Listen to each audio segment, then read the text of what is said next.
Chicco control balance இதை இந்த starter box வந்து ஆட்டோமேட்டிக் ஸ்டார்டர் பாக்ஸ் வச்சு நம்ம இந்த சப்மெர்சிபிள் ஸ்டார்டர் பாக்ஸை ஆட்டோமேட்டிக்காக எப்படி ஃபங்க்ஷன் பண்ணுறதை பார்க்க போகிறோம். ஃபஸ்ட்டு பார்த்தீங்கன்னா இந்த யூனிட்டில் இன்புட் சப்ளை கொடுக்க போகிறோம். ஃபேஸ் இன் இருக்குது பார்த்தீங்களா, இந்த ஃபேஸ் இன்னில் சப்ளை கொடுக்கணும். மெயின் சப்ளை கொண்டாந்து இதில் கொடுக்கணும். கொடுத்ததுக்கு அப்புறமா நியூட்ரலில் காமனாக எடுத்துக்கணும். நியூட்ரல் பார்த்தீங்கன்னா ஸ்டார்டர் பாக்ஸில் இங்கே வரும். இதோட இங்கேருந்து ஒரு லூப் வயர் எடுத்து நம்ம ஆட்டோமேட்டிக் யூனிட்டுக்கு நியூட்ரல் லூப்பாக கொடுத்துட்றோம். இதுக்கப்புறம் பார்த்தீங்கன்னா மூணாவது பாயிண்ட் என்னென்னு பார்த்தீங்கன்னா மோட்டரோட அவுட் எம் அவுட்டும் போட்டிருக்கு, மோட்டரோட அவுட். இந்த அவுட்புட் கொண்டாந்து பேனல் போர்டோட இன்புட் ஃபேஸ், அதாவது இந்த இடத்துல கொடுக்கணும். இன்புட் ஃபேஸ் நம்ம நார்மலாக கொடுக்குற ஃபேஸ் நியூட்ரல் இடத்துல நம்ம யூனிட்டோட அவுட்புட்டை கொண்டாந்து ஸ்டார்டர் பாக்ஸோட இன்புட் ஃபேஸில் கொடுக்கணும். கொடுத்ததுக்கப்புறமா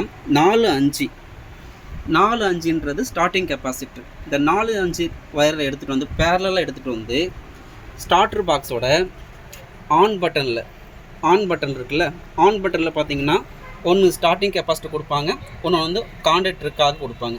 இந்த ஸ்டார்டிங் கெப்பாசிட்டர் வந்து வயர் பார்த்தீங்கன்னா மேலே இருக்குது. இது வந்து ஒரு 2 செகண்ட்ஸ் நம்ம ப்ரெஸ் பண்ணி பிடிக்கணும்னு சொல்லி ஸ்டார்டர் பாக்ஸ்லேயே போட்டிருப்பாங்க. அதை வந்து இப்போ இந்த ஆட்டோமேட்டிக் யூனிட் பண்ணும். நம்ம ப்ரெஸ் பண்ணது பார்த்திங்கன்னா ஆம்ஸ் கூட போகும், 2 செகண்ட் கழிச்சு திருப்பி கம்மியாகும். அது வந்து இங்கே நம்ம பேரலாக கொடுக்கணும். 4-5 ஆட்டோமேட்டிக் யூனிட்டில் இருக்கிற 4-5 வயரை, டெர்மினல் வயரை ஸ்டார்டிங் கெப்பாசிட்டர் ஆன் பட்டனோட மேலே 2 பாயிண்ட்லேயும் கொடுத்துடணும். கொடுத்ததுக்கப்புறமா கீழே ஆன் பட்டன் இருக்குது பார்த்தீங்களா, அதில் வந்து ஒரு லூப் போட்டுடணும். எதுக்காகனா நம்ம வந்து மேனுவலாக ஆன் பண்ணுறது கிடையாது, ஆட்டோமேட்டிக் போட்டிருக்கறனால இந்த சப்ளையை நம்ம வந்து லூப்பிங் பண்ணுறோம். லூப்பிங் பண்ணால் மட்டும்தான் ஆட்டோமேட்டிக்காக ஒர்க் ஆகும். இந்த லூப் ஒயர் கழட்டிட்டோம்னா ஆட்டோமேட்டிக்காக ஒர்க் ஆகாது. சப்ளை வந்து இங்கே நிற்கும், ஆனால் ஆட்டோமேட்டிக்காக காண்டக்டர் ஆன் ஆகாது. ஓகேங்களா, இது ஸ்டார்டர் பாக்ஸ் பேனல் பாரோட கனெக்ஷன்ஸ். இப்போ அடுத்து நம்ம பார்க்க போகிறது வந்து ஃப்ளோட் கனெக்ஷன் பார்த்தீங்கன்னா காமன் கொடுத்துருக்க இடத்துல ஃப்ளோட்டோட காமன் பாயிண்ட்டை கொடுத்துடணும். ஓவர் ஹெட் டேங்க் இருக்குது பார்த்தீங்களா, இது நம்ம டாப் டேங்க்லேருந்து வரக்கூடிய வயரை கொண்டாந்து இதில் கொடுத்துடணும். கொடுத்தா என்ன ஆகுன்னா இப்போ நம்ம ஒரு ஃபங்க்ஷன்ஸ் மட்டும் மேனுவலாக செக் பண்ணிக்கலாம். ஓகேங்களா, இது வந்து சுவிட்ச் மோடு பார்த்தீங்கன்னா 3 விதமான ஆப்ஷன்ஸ் இருக்குது. இது டேப்பரிங்காக இருந்துச்சுன்னா இது வந்து சென்டர் ஆஃப். சரிங்களா, இது ஆட்டோவில் போட்டால் மட்டும்தான் இந்த ஃப்ளோட் நம்ம இந்த டேங்க்கில் மேலே டேங்க்கில் ஃப்ளோட் போடுவோம்.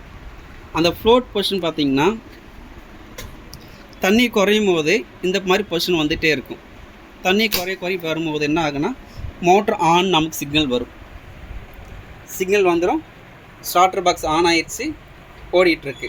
ஓகேங்களா, திரும்ப நம்ம தண்ணி மேலே போயிட்டுருக்க ஃப்ளோட் என்ன ஆகுனா மேலே வந்துகிட்டே இருக்கும். மேலே வர இந்த பொசிஷன் வந்தோடனே ஸ்டார்டர் பாக்ஸ் வந்து டேங்க் ஃபுல் இண்டிகேட் ஆயிரும்.